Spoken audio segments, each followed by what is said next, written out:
get head knowledge of the scripture, and yet they don't get power.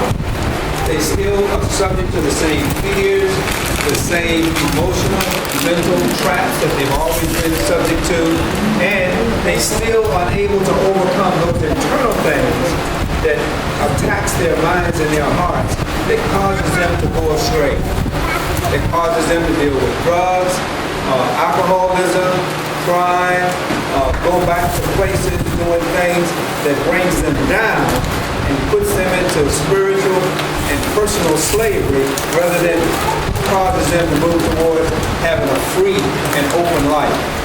The Bible says in John 8:31 and 32, anybody know what that says? God says this. He says, like, what did he say? If you continue in my word, then you are my disciples, and you shall know the truth, and the truth shall make you free. So there are certain conditions there. God says everybody who goes to church will not be set free. There are a lot of people who go to church who will still 5, 10, 15, 20 years later be undergoing the same emotional weaknesses, fears, psychological things, still be caught up in the past, still not be delivered from things that plague their minds and their hearts. He says, because only those who are my disciples are the ones who shall be made free.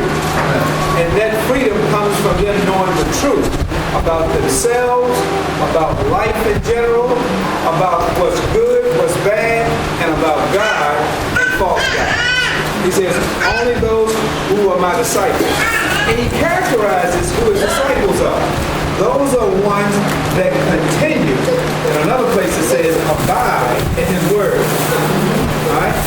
Those are the ones.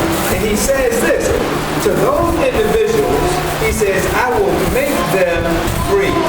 And the way he makes, he doesn't make by force, but he knows that anybody who abides in the word, Hebrews 4:12, says the word is quick, it's alive, it's powerful. It opens us up that we see the realities of who we are and the lies of who we've been told we are and the lies of the world. It makes us enabled to be able to see all these things, and then it moves us in a right direction. Oh, y'all hear what I'm saying? Right. And so it's not made by force. It's made through the abiding and continuing in the word. The problem is that people come to Christ and they want to know when they want to know. And they want to know truth before they're ready to receive truth. Right? And they want that truth then, when they receive it, to go along with what they feel and what they think, so they can sort of meld it into where they already are. And the truth is never like that. The truth goes